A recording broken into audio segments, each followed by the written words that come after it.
Hello and welcome to the Dad and Buried podcast. It is I, Mike, aka Dad and Buried, here with my co-host Pete. What up, Pete? How dare you co-host? I'm also a host. That's what a co-host is. No, it's not. I'm your co-host. Oh. It's equal opportunity hosts. I don't even know what that means. Look, Mom and Well, Barry's here. I always consider myself more like a sidekick. Let's be honest. Yeah, let's be honest. Well, that's what all the viewers consider you too, because you don't, or the listeners, because Viewers, you don't have social media. You don't have social media. So it's the Dad and Buried podcast, where we lower the bar for other parents. Yes. Right. We lower it one notch at a time, making sure that everyone out there knows. Damn, there's worse parents out there than I am. Yes. This is what we do. We're a security blanket. We let you know that no matter what you're doing, it's not as bad as what Pete and I are doing. Yeah. Right? Yeah, exactly. Because between us, we have 5 kids, right? Yeah. I think so. I have I have full custody of all of them. I'm still waiting. Yeah, there's some litigation. Yeah, right. Litigation. I have custody of Mike's kids. I also have custody of my kids. I'm trying to get rid of some of the custody, to be honest with you. So if anyone wants a little custody, let me know. One of the reasons, look, the main reason we started this podcast is so that Pete and I could make other people feel better about themselves. Another reason is we like to bitch about parenting. It's a large part of our lives. We like to bitch about it. And yet another reason is because we're hoping somebody will be like, sure, I'll take one of your kids. And we'll be like, yeah. The more people are exposed to the fact that we're terrible at this and don't like it very much, hopefully somebody will volunteer. Yeah, I've gone so far as to actively, within my own family unit, I've actively made up other kids that no longer exist because of something they have done, like not brush their teeth. Yep, I love Jason. Who's Jason, Dad? Well, let me tell you, son. Jason never liked to brush his teeth, so he's not here anymore. You know, New York State foster care, everybody. What you're hoping is one of your kids will rat you out to a teacher. Like my dad has been responsible for, a couple of missing children. Please take me away from him. I'm hoping that Angelina Jolie adopts my kids because that's the kind of life I want for them. And I'm not capable of providing it. Right. Frankly. Right. But you know what? Your heart's in the right place, in as much as that it's in the sort of center left of your body. That's right. I think that is correctly. We used to think it was more straight, like to the left, and we've learned it's a little bit more closer to the center. Well, as Hallmark would have us believe. Hallmark thinks we have multiple hearts, because how else could we contain all the love? Big card. Speaking of Hallmark, so Mama Buried is currently in the other room watching Teen Witch as part of our Spooktober. But she's doing it because I will not watch Teen Witch, but she wants to watch it. So she's in the other room watching it while I record my podcast. What's Teen Witch? You don't want to know. I can't believe you don't know with 2 girls in your fam as children. No. It's a terrible movie. We're too busy arguing over not watching Big Time Rush, which is my least favorite show in the history of all TV. Let me tell you. So Big Time Rush is horrible. And then when you get off this recording, you're going to go to YouTube and Google Top That from Teen Witch, and you're going to watch about 20 seconds, and then you're going to throw your computer in the garbage. And you're probably going to be like, I'm moving out if my kids ever show any interest in this piece of trash. Meanwhile, that's what my lovely wife of many years is doing in the other room, thankfully sparing me from the agony. Which are both little ones watching it, or just no? They're both asleep. So this is like a girls' night. She's having a solo night. She's literally just watching it by herself. 100%. She was gonna watch Practical Magic, which is not for the kids. Teen Witch she could watch with the kids, except they're both boys, so they might not be too interested. And Hocus Pocus, she will watch with the kids, and hopefully I will be recording a podcast or somewhere far, far away when that one happens. Because this sounds like a real lineup at the Buried household. It's funny because when I watch the Spooktober movies, I want something like legitimately scary, and when she watches with me, she wants it to be like fun, right? The most scary she'll get maybe is like Scream, which is like, it's a good movie. It's interesting. There's like layers to it. It's not just like straight up horror, but there is some kind of horror stuff. She's not interested in watching we've talked about this before, like something like Hereditary or Audition, which I would not recommend for most people. There's got to be some kind of middle ground between the Babadook and Teenage Witch. You know what I mean? That's what I mean. Some kind of romp calm, some sort of fun thing, but then, oh, guess what? I'm inhabited by an ancient spirit that wants to hurt me. That's sort of like practical magic from the female perspective. We watched Nightmare on Elm Street 3 Dream Warriors the other night, which is real cheesy, right? So that eliminates some of like the horror aspect of it for her. It's a very cheesy 80s flick. But it's about like lucid dreaming, so it's actually kind of a cool concept. But there's some real gore in it, which I don't know that there's too much gore these days. You're talking about lucid dreaming. You must be talking about Dreamscape, my man. Oh, no. The world's greatest movie about dreaming. You know, that and Red Dawn were the two first PG-13 movies. The part where the dude turns into a Cobra Man is like so terrifying. I wasn't able to sleep for a long time. Thanks, 10-year-old me watching that movie. That's in the rotation because, again, I'm trying to figure out stuff I can show Detective Munch, my 11-year-old, thinking about Child's Play. But Red Dawn was really, I would say Red Dawn was maybe the greatest movie of all time. Yeah. Well, I'd ever seen when I was a child. Like, you know when they're at the fence and they see their dad and the dad's like, "Avenge me, boys." No, he goes, "Let it turn to something else." Like, I was like, "Let it turn to what?" That's what I was thinking. And then when he was like, "Avenge me," I was like, "Oh shit!" Yeah. He means don't cry, get a gun, and kill some Russians. Do what you need to do. Well, Cubans actually. Kill the commies. Kill the commies. The commies. Yeah. You know what? And smash cut to 2021, and I still have the same conversation with my dad. He's like, the commies are here. Avenge me. Except that he's sort of standing by his pool, and I'm like, "There's nothing to avenge, and you're crazy, and please stop watching Tucker Carlson." Fox News. Well, yeah, exactly. Yes, and specifically Tucker Carlson. So anyway, so the story of like the Cold War and the media So today's topic, right? Let's get into it. I mean, this is what we're talking about. How? So that was parenting then. We grew up in a much simpler time when all we had to worry about were commies coming from Cuba and parachuting down into our classroom. And that poor science teacher who was just dumb enough to be like, "Hey, what's going on here?" And then just he was history teacher, but how about that one kid who didn't duck? Who like they close by, he didn't duck in time, and his head is still on the sill. Man, that was the whole thing was good. Anyway, those were much simpler times. And when we were raised, it was really simple, right? It was commies are bad, and and then that's about it. There's no such thing about it. There's no such thing as climate change. You don't have to worry about the right-wing media. You don't have to worry, right? Like also, not only were commies bad, but it depended because sometimes commies could be super hot too. Yeah, right. They could be unbelievably hot, like Spies Like Us. Have you ever seen Gotcha with Linda Fiorentino? She's more of a spy, but there's some commie stuff. Again, Anthony Edwards. Come on, you know what I'm talking about. But today, your point is that today it's a lot more fraught, and for us as parents, we have to prep our kids for, the next Civil War or we'll just moving to Mars. I mean, literally, it's like parenting. It's the parenting version of Cards Against Humanity, except every card you pick is a real thing. Like two of the worst things ever, like murder hornets. You're like, what is that? That's not a real thing. Oh, well, now it's a thing. Okay, thanks, 21. And then possible second Civil War. Oh, okay, well, there's another thing, right? Misinformation. All the worst possible scenarios. What about a pandemic? Sprinkle that into the mix. And what's that about? Like racial tension, racial justice, etc. Well, that's been around all the time.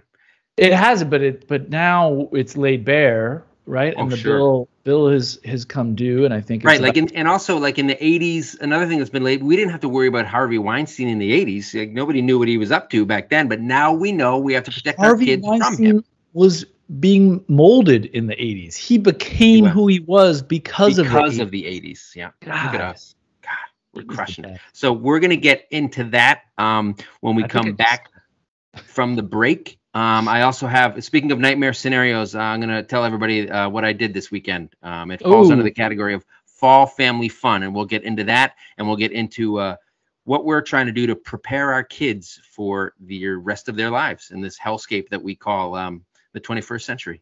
All right, right after this, everyone. Thanks so much. See you in a bit.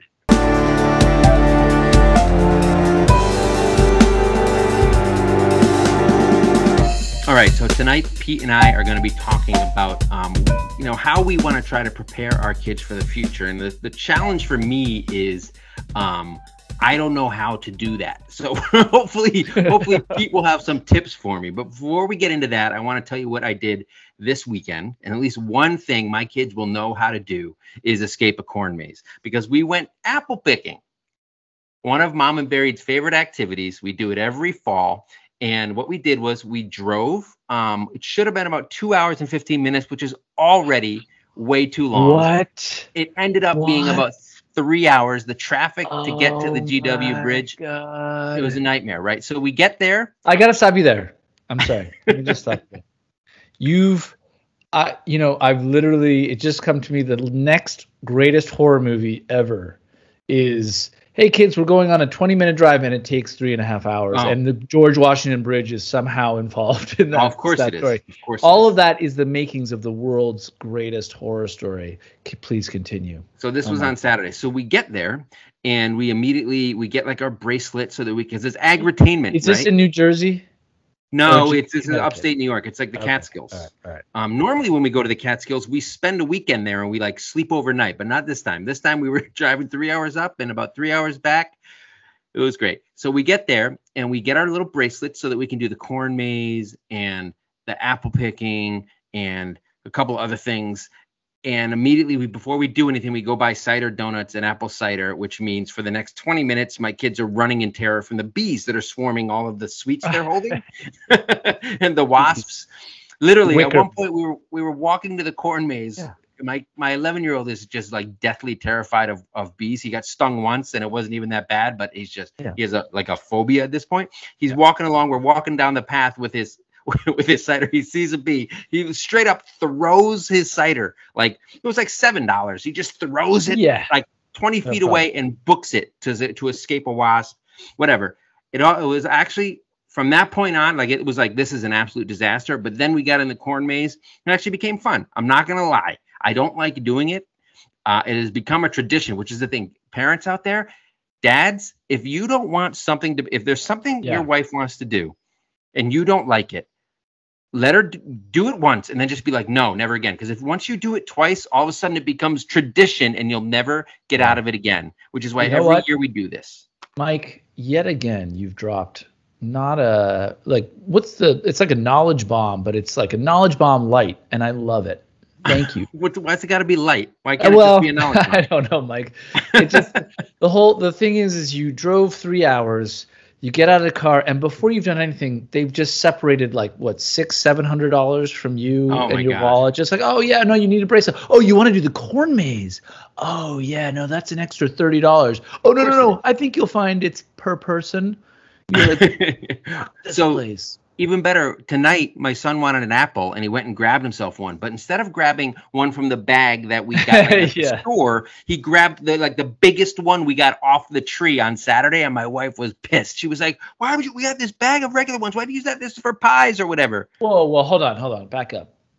I'm only assuming you have something in the order of 42 apples at home. We do. And you got to go through them. So why is there, you bought more apples? You bought store-bought apples? We had gotten a fresh direct delivery a few days before. We don't go for the apples. No. Look, let's be honest. We're not going for the apples. No one gives a shit about the apples. It's the experience of picking. We did the corn maze twice. And the second time my son was like, look, let us go in first. Me, Mom, and the hammer. Let us go in first. And then you come in 2 minutes later. I legitimately timed it. He's like, come in 2 minutes later and try to find us and scare us. I found them and I scared them. And the hammer cried for like the next straight minutes because I scared them too effectively. But that was actually quite fun. And then we drove home for 2 hours and 45 minutes with a ton more traffic. And then my wife yelled at my son for eating apples. Saturday. What day was this? Oh, wow. So this is fresh. Oh, brand new. Yeah, we just did it. Yeah. Wow. And I will say it wasn't bad. Like I didn't want to do it, and there were lots of shit that I didn't like about it, especially all the driving. But we had fun, and my wife was always like, we always we're our best selves when we're in these places. And I'm like, well, there was like a 20-minute nugget in the middle there somewhere where maybe we were all of our best selves, and it wasn't when my son was throwing cider away as he ran from a wasp. He was aerosoling the cider to make it more potent for the wasps. I picked it up with the dirt and I made him drink it. Yeah, good call. Next year, what you could do for apple picking is just take your family to Key Food, which is around the corner from you, and then just go, okay, kids, tell me which apple you want. And they're like, Dad, this looks a lot like just regular grocery shopping. And you just grab by there and you go, just don't embarrass me in front of all the apple pickers. Now pick some goddamn apples. I'll blindfold them and then drive around in circles for 3 hours and then get out. And we'll be like, it's the same shit. You know what? No, you don't even have to do that. Just blindfold them, put them in the car, let it idle. They'll be like, Dad, look, I'm pretty sure the car's not moving. It's bumper to bumper. It's moving. You have no idea. Yeah. Anyway, so we got that. Congratulations. We still have to go pumpkin picking, so don't congratulate me just yet. They didn't have both. They didn't have both. Oh, well done, Mike. Well done for. I feel like you may want to take the reins a little bit and just at least preemptively pick a pumpkin apple sitch. That's interesting. So you're saying I should do the planning? I refuse. Oh, I've really thrown a wrench into this thing because that's like about 18 minutes worth of like Google searching will result in just one single sort of unified visit versus 18 hours. It sounds like of traveling. So this is the challenge, in particular with my wife, in that she, like most women, she desperately wants me to put forth the effort and just do a little planning for once, the romantic thing. But then when I actually do it, she doesn't actually want what I do. So it's like a very impossible situation. No, it's not impossible. It's called the golden circle of marriage. It is the most beautiful gift. It is a delicate dance whereby when the man leads, he simply steps on the toes of his and you partner. Can't say, but when I plan it, you don't like it, right? Because then it starts a whole different argument. So there's literally, it's quicksand. There is no way out of it. Checkmate, double plus. Well, listen, that's a terrifying story. That's going to stick with me for a long time, especially like Dreamscape, Yeah, like Dreamscape, just going over the bridge. But we have ahead of us a pretty big job now that the world's in the state that it is. We have to get our kids ready for things like this, for being able to make these kinds of decisions.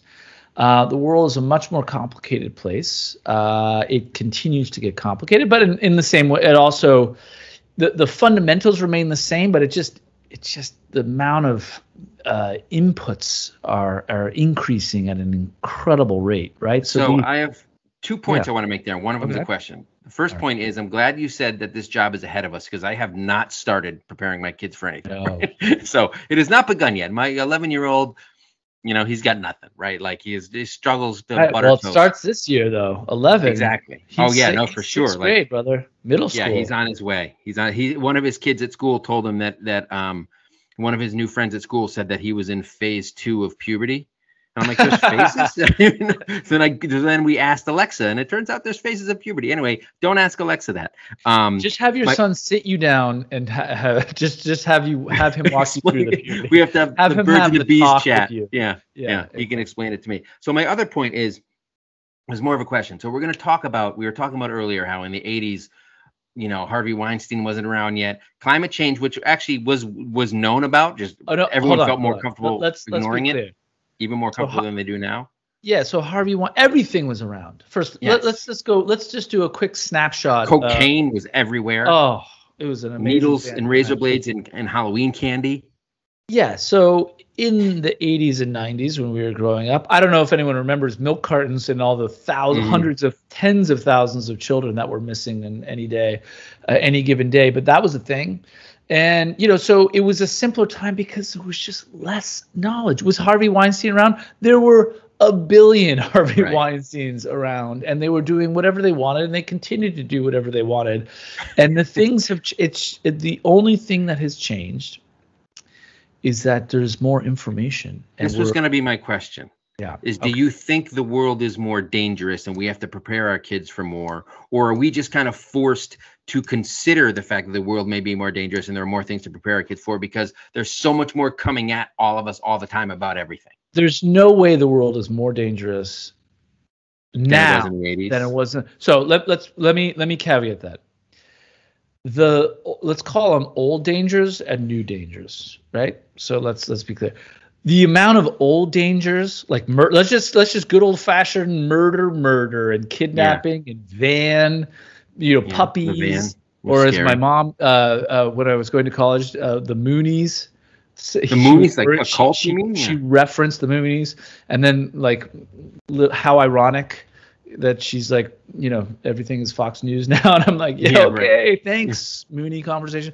So there's the old dangers, and those I think have completely minimized, and I think we've gone even too far, right? So helicopter, that's led to like, I don't want my kid scraping their knee. Let's be clear. Yeah. Let's be clear. Kids are probably not dying as much as they were back in the 80s. I'm sure kids were dying probably at a rate of twice as much as they were dying now. It's getting right? dark. Getting dark. I don't know the stats on kid death. I've done absolutely no research on this, and I'm one of the hallmarks of the show. We promise we do not do research, and I'm almost positive that that's the case. But my point is now. Right, we know a lot. Like, you want to know if there's a sex offender in your neighborhood? Look it up. There's a website that'll just show you, right?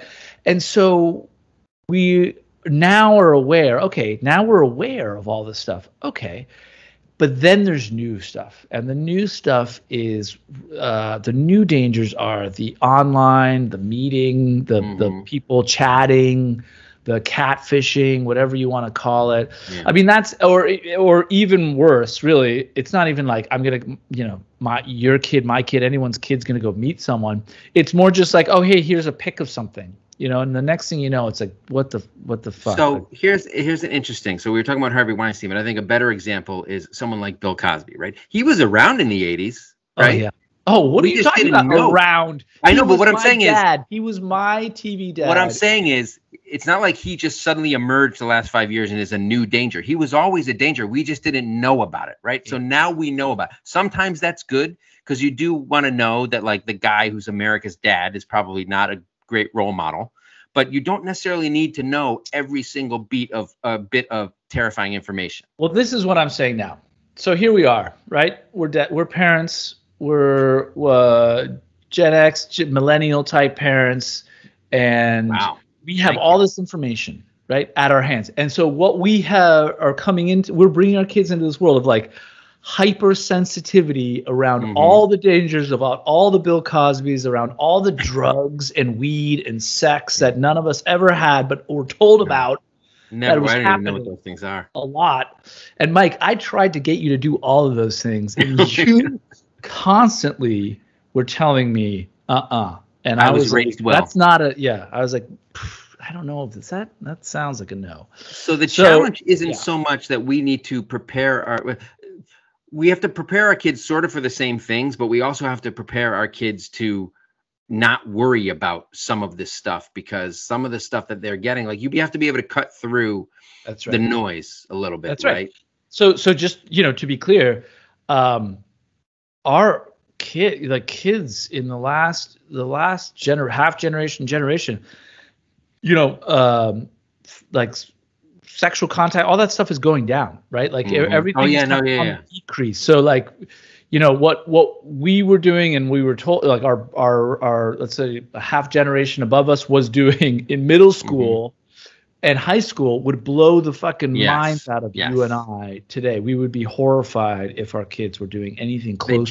They drink less today. They have less premarital sex or whatever underage. Right. Is there underage sex? I guess so. Yeah, sure. I mean, just less of that. Yeah, and it's funny because so here we are, and now we have to prepare our kids for what's ahead, which also includes somewhat undoing all of the shit that we've put around them, which in some ways is like this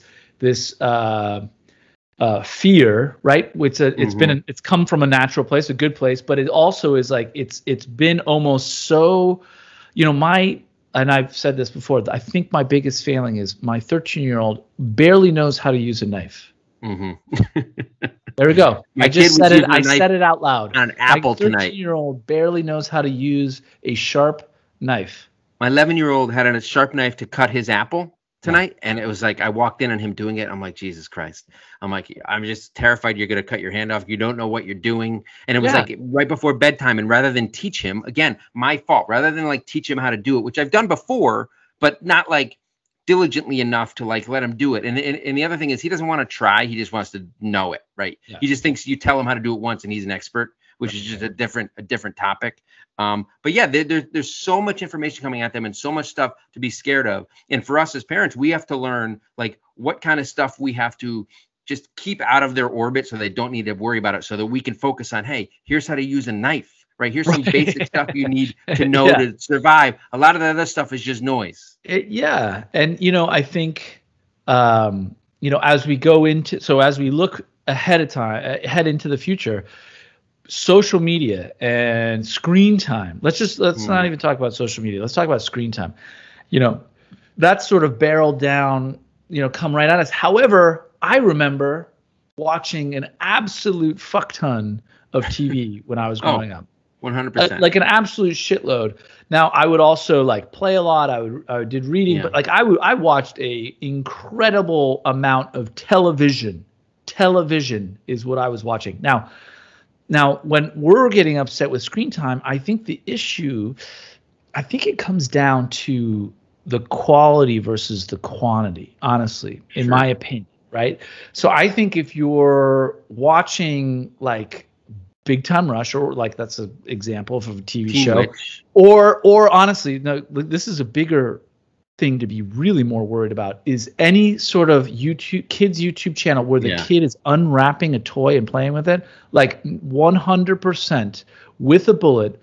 Fuck that. Like just watch anything else. Like I would say watch anything else, but do not, like that shit is so, because it's so mind numbingly like. So now, do you think video games, depending on the video game, which kind of engage them and there's like problem solving and stuff, I do not think video games are the problem. Okay. I do not think video games are the problem. I'm not asking if you think they're a problem. I'm saying, do you think playing a video game and that kind of like they're actually interacting and using their brains is better than like passive TV watching? So, well, this is what's interesting, and this is what I've kind of now sort of keyed onto. I'm sort of rattling around my head, which is I'm now really worried about the boys of our generation coming up, because what we've done is we've told them, I mean, we want them to go play, but just don't go play outside, or don't go play too far, or let me know where you are. We want them to do certain things, but we put all these like restrictions on it about what they can do, when they can do it, how they can do it, right? Where they're not latchkey kids, right? Because we're helicopter parents, and I'm including myself in that. Well, not quite. But then at the same time, so the only thing they have left are these video games where they get in and they're together and they're playing it, and they have a sense of, I guess, they're both engaged and, maybe freedom or whatever. And they're interacting with friends, right? They're interacting, but the actual video game itself is not the problem. It's more the sort of insular nature, in very much the same way that as our parents are interacting on Facebook in this really sort of close, small, weird, very uncomfortable, no external information coming in. Bubble. Great.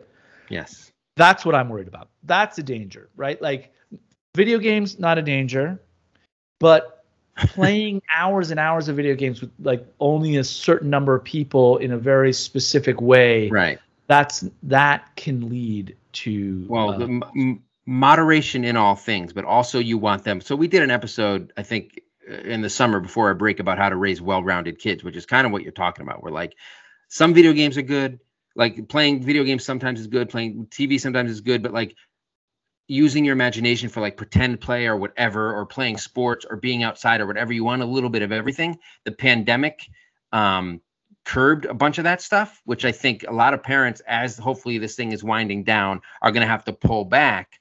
And Mama Barrett and I find ourselves like caught in that, right? Where we want to pull our kids back from screen time, but also we've gotten kind of used to sleeping in on the weekends when we can, which is the trouble. But preparing, so it's funny because you would think, oh, how do we prepare our kids for a world in which like pandemics exist or whatever? But that's not quite what we're talking about. We're talking about like the side effects of the pandemic and the side effects of all the social media and all the technology and all this other stuff they have. Like our parents didn't have to know technology while also knowing current events, right? In order to protect their kids.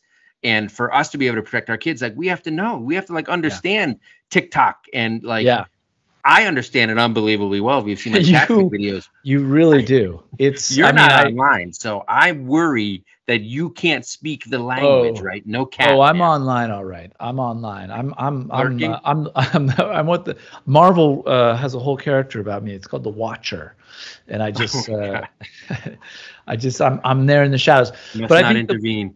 The point is that I mean I think that's a good point, right? We have extra variables that are in the mix. So it's, right. It's TV. I guess, back in the day, for example, music, right? Yeah. What my daughter listens to, my 13-year-old daughter listens to, I have a really open conversation. I'm like, this sounds awful to me, right? And it sounds awful to me for the following reasons, because it all sounds the same. She all listens. Everything's like the mumble rap, like blah, blah, blah, blah, blah. And I'm like, just play a song. I don't care if there's like what lyrics are in it. Just play a song that's got musicality to it, so I can like appreciate it. And that's where we start to have the conversation. But whatever, she's listening to like that kind of music. My parents, I'm sure, would be like, "What the fuck are you listening to?" This is like Pete. What is this Dave Matthews band you're playing all the time? It's fucking. I'm you're so rotting your brain. In you. Who is this anarchist? Why? What I found this bare naked lady CD in the room. Explain yourself. So yeah,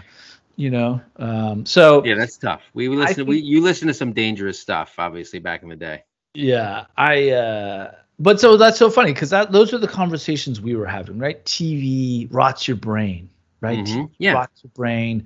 It kind of all goes. I mean, and then if you look back enough, when books became a thing. I mean, that was a thing that people would say. When books became a thing. No, meaning back. If someone was a bookworm, it was like they're reading too much. Like it's always been a thing, right? So TV rots your brain. And by the way, there's something to TV rotting your brain, as we can now see, right? What we were told early, look at us. So we'll see what happens with the social media. I guess we don't know. None of us know, other than just quality of the stuff that they're watching. They're going to watch it. No problem. Okay, we know that. The key is just do a little bit of understanding, like Roblox, for example. Like our friend's kid was sent all sorts of porn links through Roblox. Like, oh yeah, you have to be which sites smart. You really good one. Chat the URL. I gotta be honest with you. I mashed some buttons. I sent it to some wrong thing. It doesn't matter who said who what. Okay, I'm just saying it happened. So, but like, this is sort of, not to get on a tangent about like porn and like that joke you're talking about, right? But like, as when we were kids, it was like finding porn was hard, and the little bit that you got from like a magazine that was handed down or a tape or whatever was like, oh, cool. It was hard to get. And whatever. Nowadays, you get so much of it. And like for us, it might, if you're not aware of the fact that like the level of porn and the amount that they can get is problematic, and you don't necessarily understand the landscape, you can't like have a conversation with your kid about it. If you're thinking like, oh, he's just seeing like what I saw when I got like an old Hustler in the 90s and like a still image or whatever, like the misogyny and like the way that having so much of that stuff in your face or all around all the time changes like your perspective on life and on relationships and how to treat other people. If like as a parent, if you're not aware of that stuff, you can't really parent your kids correctly. So I really, really dive into it so I can really understand. Yeah. I mean, if you are an unbelievable, if you're the one thing you are is devoted to research, and I've known this about you, and you constantly are railing about porn, and you're like someone, and I remember the last time we went to the party, there was about 20 of us. You said someone needs to get to the bottom of this, and you left the party, you slammed the door, and you went into your room, and we all applauded. I remember slow clapping and being like, God, that guy is he is so courageous. Not all heroes wear capes. So some of them don't wear anything. Yeah, the best ones. So you were talking about like helicopter parenting and sometimes that being detrimental, right? And I have a tweet that does well, like every time I share it, which is like, I don't remember my parents like wringing their hands over the fact that like I spent 6 hours every Saturday morning like watching cartoons and like Saved by the Bell or whatever, right? Whereas now like we're hyper aware of our shortcomings or our kids having too much screen time and all that stuff. And I just think part of that means like we have more to account for, and like we have to know. I'm not trying to denigrate my parents who did a great job raising me and our generation and all that stuff, but I just feel like all of the information coming at our kids requires us to, there's a shitload more information coming at us too, right? There's just so much more going on, and the stakes are getting higher because something like climate change, like that's the good thing about climate change is you don't really have to prepare your kids for adulthood because they won't have one, right? Well, there's not going to be an Earth. You know that? Okay. Yeah. I mean, okay. Now let's get now we talked about porn. Let's get real dark and talk about climate change. What are we talking about? You know, it's so funny. We started the episode talking about the commies.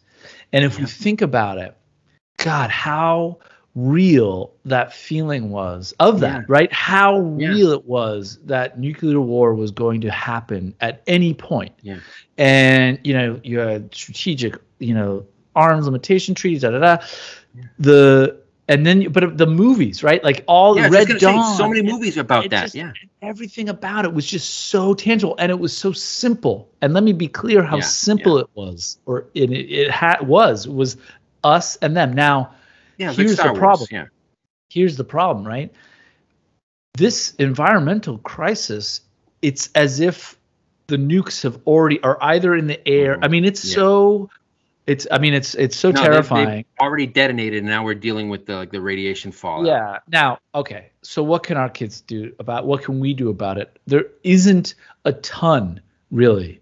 No. Other than, I mean, to be honest with you, there really isn't a ton. Other than, I mean, there's like 8 companies that do like 90% of everything that's like just not good, and then So anyway, the point being is that unfortunately, you know, our kids are telling us, like, let's be real here. Our kids are the ones that are like, Dad, turn the light off, and like doing, you know, they're the ones telling us. Maybe not the light thing. I turn off a lot of lights. TV.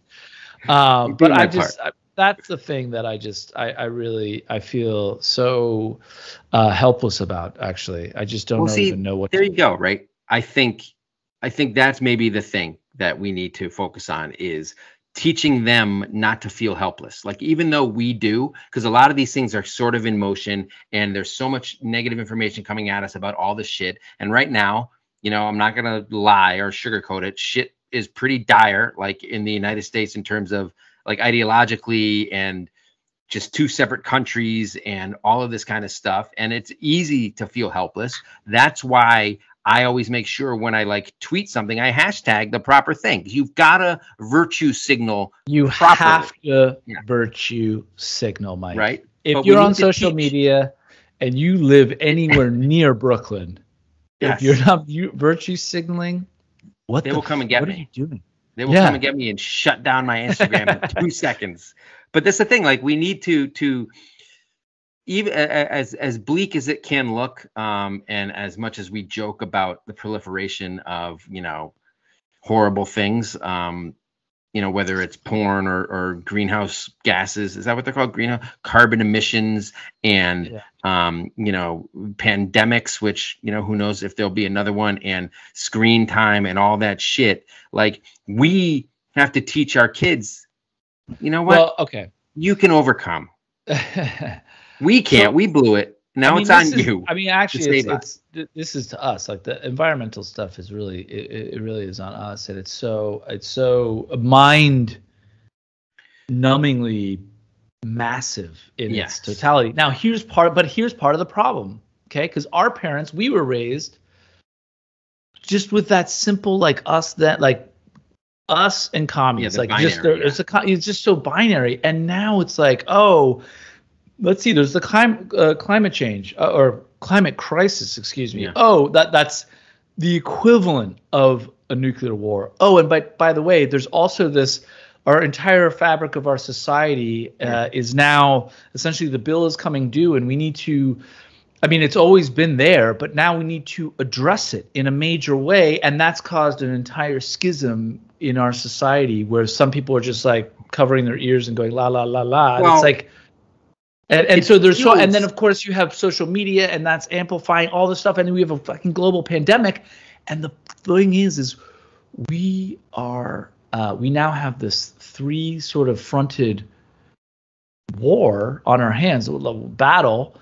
And we have to try and figure out how to navigate ourselves, but also our kids through all this stuff. But this is what part of the challenge is, right? Is we feel like the ship has sailed on a lot of this stuff because, like you're saying, like the chickens are coming home to roost on like 20 years of social media bullshit, right?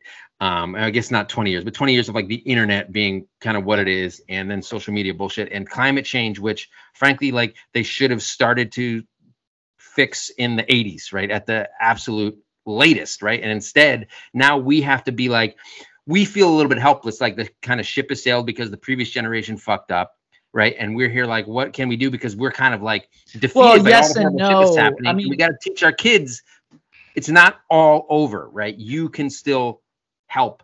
Well, that's the other thing, and then we're trying to like lead by example, but of course the example we have is so it's kind of pathetic. I mean, we right now we are having, and I really mean this, we have the stupidest fucking conversations in. It's so dumb, like to kids? Yeah, classic. No, just in the world right now. Yeah. When we are like, "Oh, what makes you angry?" I don't want communism. Like, who the fuck wants Nobody wants communism, asshole. Right. We're talking just a little bit more equity, dick face. Yeah, like, well, they create straw man arguments, right? Yes. Yeah, right. And not just that. What about?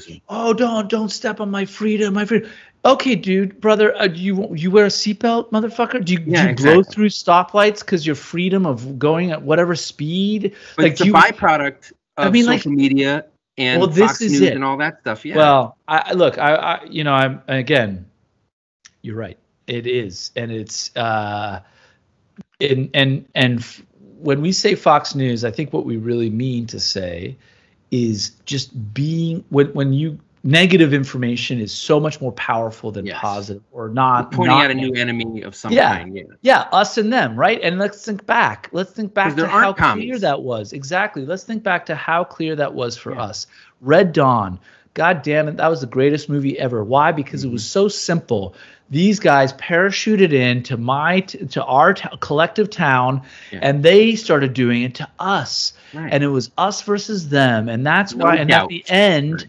Ed O'Neill, I'm pretty sure. No, not Ed. Yeah, not Ed O'Neill. No, Patrick Swayze. What's his name? Who was the main guy? The Superfly. Patrick Swayze? No. Superfly was the Cuban commander.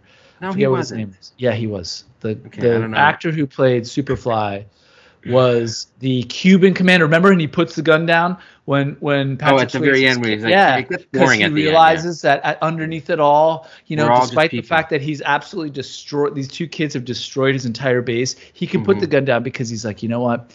I think I've pretty much mortally wounded both of those guys, and they're going to die anyway. Yeah. That's why he puts the gun down, because it's got the emotional part. But that's what I'm saying. It was so simple then, and what Fox News does is it makes us have it makes us have the stupidest fucking conversations in the world when we need to be having the most nuanced, the most complicated, the most cerebral conversations, like how the hell do we deal with not only multiple universes, which is now a possible real thing in real life, but also this climate change thing that's about to happen, and how do we tie it all together so that our kids know how to even live in the future? But this is the thing. They are hearkening back, and they are trying to create that binary again. Like, here's your enemy. People who are trying to take your freedom. They just happen to live here and be regular fucking people and their neighbors. And they're doing that because they have all they want is power and money and greed and all the politicians that are behind them. And no one seems to care about the fabric. We live in a society, Pete. That's what you need to understand. Yeah, but no I mean, one seems look, to care anymore, right? There's just the common sense is gone. That's why we have these, and then the Democrats or whoever on the liberal side gets pulled into these really dumbass arguments, and then as everybody's having these really stupid arguments, climate change just keeps cooking. exactly. All this I mean, other like, shit just keeps cooking. everything else is going on around us, and it's such a shame because, yeah, I mean, it's just. Here's a question for you. Where are our flying cars? Is what I want to know. Exactly. Well, here's the thing. And we're arguing over whether the Earth. This is what we're arguing over. Is the Earth round? Yeah, that is one of them. Yeah. Are birds real? Are birds real? Do masks help in a pandemic? I mean, this is like what the fuck? Does Obama have a birth certificate? Like, what? Yeah. I mean, really, that was the really beginning. And I don't want to get a soapbox about it or even really get into it, but the manipulation of the level of conversations that we're having is so boring. All right, last point, and I think this is the most important one in my mind because I think the most important one. Well, I think it's because it really summarizes everything we are. Is if we can teach our kids one thing, it has to be accountability. It has to be. It has to be accountability because I don't know what the hell happened. But my dad went from like, did you do this? You got to own up to being like, basically, like, oh, he's not so bad. You know, like the level of accountability. And I'm talking like through and through, right? From our parents, my parents to, oh, this guy like murdered 25 people and like, here are all the emails. Oh, I don't recall it. I don't recall. Yeah, I'm under oath, but you don't recall this? No, I don't recall it. Or just not even like answering a subpoena, right? Just like being like, no. Just being like, no, I'm not into it. Like, I don't really do it. But you said this, and this. Did I? I don't. That doesn't sound like me. Well, it's written down like this. I don't remember it, so I must not have done it. And now all of a sudden it's like, oh yeah, don't worry about it. So that's, I think. I really believe that accountability and the lack of accountability is such a huge problem. So it's funny because if we are going back to what this episode was supposedly about, is how are we preparing our kids, for the future and to be adults or whatever. I was going to say, we should dig bomb shelters and get canned goods and stuff. And you were like, accountability. And I'm right. Like, actually, accountability is 100% something. No, accountability is the name of my bomb shelter. That's what I'm saying. No, I named it. But teaching kids to own up and to take responsibility and stuff is like a very fundamental thing that parents should have been and have been teaching their kids and can teach their kids. And they've been doing it for generations, right? So it's a basic thing that you're supposed to teach your kids. Like, so my son, my 11-year-old is constantly like, he'll spill something and he'll be like, that was an accident. I didn't mean it. And I'm like, it doesn't matter if you didn't mean it. Like, it's still your fault. You're not in trouble, but you still need to take responsibility for it and clean it up. You can't just leave and let it go or find someone else to fix it for you. Right. You need to own the stuff that you do. Whether you mean to do it or not. There's a difference between intending to do something and not intending to do it, but the results are sort of the same, right? And you can't keep pushing the buck. And as an 11-year-old, I'm sure as a lazy 11-year-old, that's something he doesn't want to hear and he wants to get away with stuff and not have to do any work or anything like that. But we do, that's a very basic thing that we can teach our kids that you need to stop.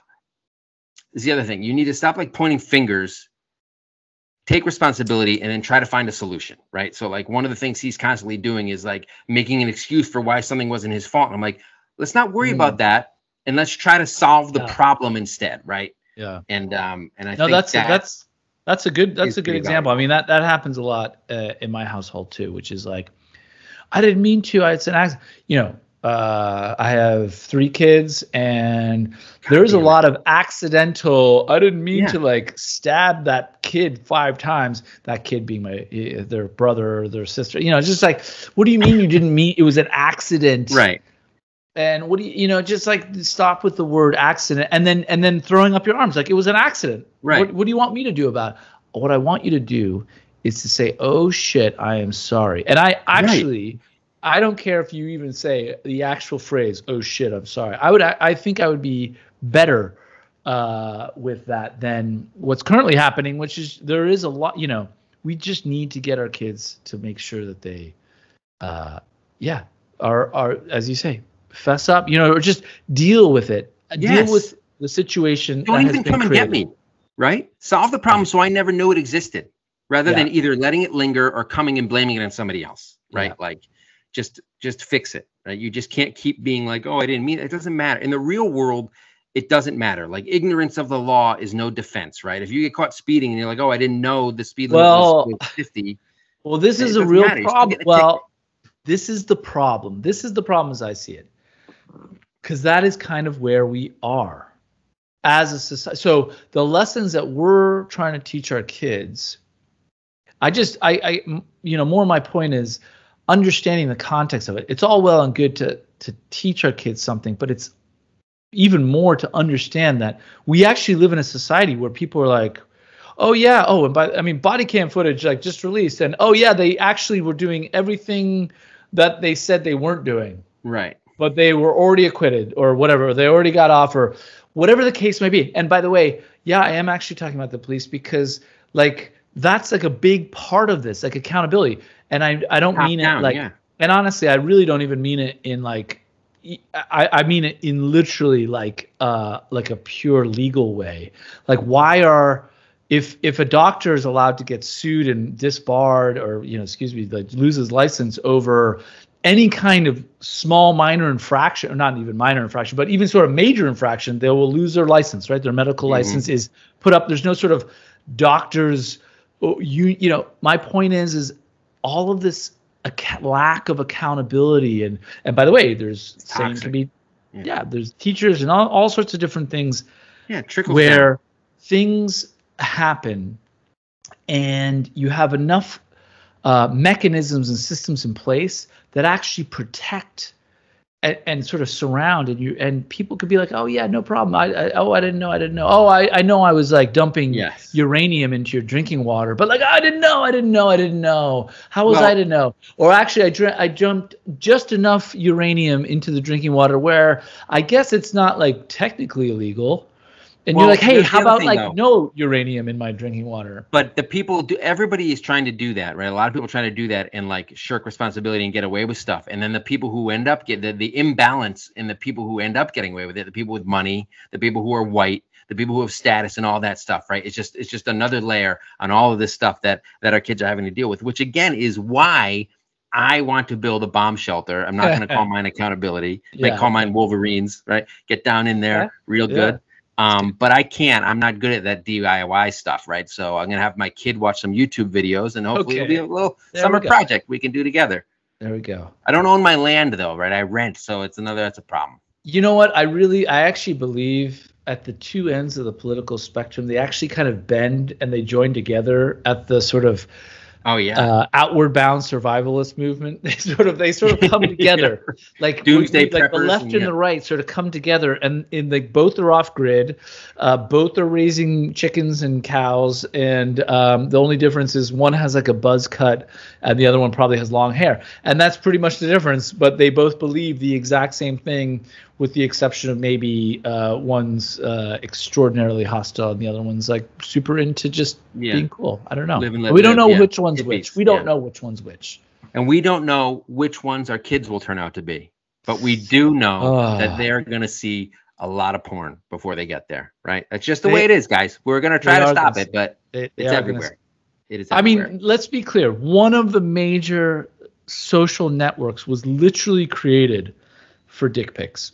Yes. That's it. It was its primary purpose was created so you could take a picture of your junk, send it to someone, and that picture would disappear. Why? Yeah. Because you didn't want to have a picture of your junk just floating out there. And then, of course, they forgot, I could take a screenshot of it. Oh, and that's why we have Gmail, right? It's just the geniuses behind Gmail. It's all for dick pics. That's what you meant, right? That's where I send mine through. Yeah, Mike. Those delete, right? Mike, so listen, just because you're posting it on your blog and you're like, hey, does anyone know what these are? Just because no one reads it doesn't mean the pic wasn't snapped. Just because no one sees it. If a dick pic is snapped and nobody cares, is it still a dick pic? Yeah. Those are balls. Look, if we're gonna leave you with any lessons, one, it's we nailed it again. Like we totally crushed this topic like we do every week. Again, no research. We just killed it. Unbelievable. Well, the Number research 2 was about 25 years of parenting nightmare experience between us, I think. Number 2 is teach your kids accountability, And take responsibility accounting. for their actions, and Plumbing. accounting. And plumbing, maybe, and A electricity. trade. We did have an episode, I think, about that once, about talking about that. And number 3 is show your kids Red Dawn, but only the original. Do not show them the Chris Hemsworth remake. Does not make any sense. It's not any good. The original, though, is stone cold classic. Yeah, if you want to watch a Chris Hemsworth movie, just watch what is it? The Transporter? Not the Transporter, but the Extraction. Oh, on Netflix, Extraction. Yeah, there's a was, sequel coming to that. That was such a good movie. Do you watch that movie? That's the one Chris Hemsworth, you would say, not like Ragnarok or Cabin in the Woods or something. Yeah. Okay, all right. But I'm saying no. As far as hardcore action movies go, that was one of the most. That was one of the most intense. There was some scenes in there that was like, holy shit, that was cool. Look at this guy. The 5th movie Pete's ever seen in his life, Extraction. Hey, I'm a big Chris Hemsworth fan. Are you? Yeah. I don't believe you. I don't know. No, I am. The whole Hemsworth family, I'm a fan of. Liam. He's and the one in Westworld. Oh, yeah, that's right. I just looked that up. I was like, God, You're this guy still watching Westworld? Yes. Because I was at the end. I went to the end of the rainbow and I was like, I have nothing left to watch. And I was like, wait, I gotta find out who this other Hemsworth is. Yeah, no, I don't know. I said to myself, I was like, I don't think I've finished Westworld, so I'm watching it, and I'm like, who is this short, stocky guy that looks so familiar? And I Googled him, and I'm like, no shit, this is like, it's like Twins. Hemsworth. It's like Twins, where Arnold Schwarzenegger is one, and then Danny DeVito's like the leftovers, the leftovers. So I thought a few minutes ago, I said that we had nailed this all. And also earlier, I said we don't do research. So we had now we have fully nailed it. And Pete actually did do research because he was Googling the Hemsworth family tree. So I found out that there's a Hemsworth that's actually in Westworld. So go check that out. Too bad for that guy, since that show, I assume, is dead and not coming back, hopefully. No, he's great in it, actually. He's really good. Is he? Yeah, he actually really is, but it's just he's awesome. So thank you guys. Thank you everyone. Apologies to Liam Hemsworth, who got no shine. Just Chris and the one whose name we don't even know from Westworld.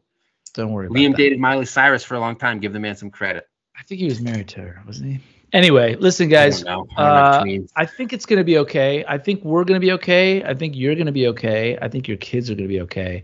But we just need to prep them appropriately. That's, I think, the gist, which is, we don't want to scare them, but just kind of prep them. But also, you don't have to. It's just for ourselves. Like, there's so much shit out there. Just know what your kids are watching. Try and get them to watch a lot of Planet Earth. Like good stuff. Yeah, like if they're going to watch a lot of shit, have them watch good shit. Have them do good Succession shit. comes back next week. Cue that up. Honestly, I'm into it. My 11-year-old's has watched every single season. Is on season like 20 of Simpsons. Oh, The Simpsons. Yeah, she's binging it. Yeah. I'm so into it. I'm like, yeah, man, just do it. It's educational. It's entertaining. You give them a sense of humor. I love it. All right, so we will be back. Again, I don't think I've said this is a podcast that you're listening to. You can continue to listen to it on whatever platform you're currently using, or you can switch platforms: Apple, Spotify, anything. You can watch us on YouTube. Knows how to do podcasts at this Just point. Google "Listen Dad and Buried" podcast, right, and get some headphones. But ratings, guys, we need some ratings. Oh yeah, we need some ratings, please. We would love. And reviews. We love them. We love reading reviews. So please, if you have a sec and you feel so inclined, we would love a wonderful review. Preferably wonderful, not like these guys suck, don't listen. You know what? No. Just don't worry about it. Honest reviews. No, Mike, not honest. You know what to do when we say leave a review. That's true. Just kiss our asses and hit 5 stars. Do what Mike would do. Subscribe, review, listen. We'll be back next week, I think, with Mama Buried, but we will see. And until then, we'll catch you on the flip-flop.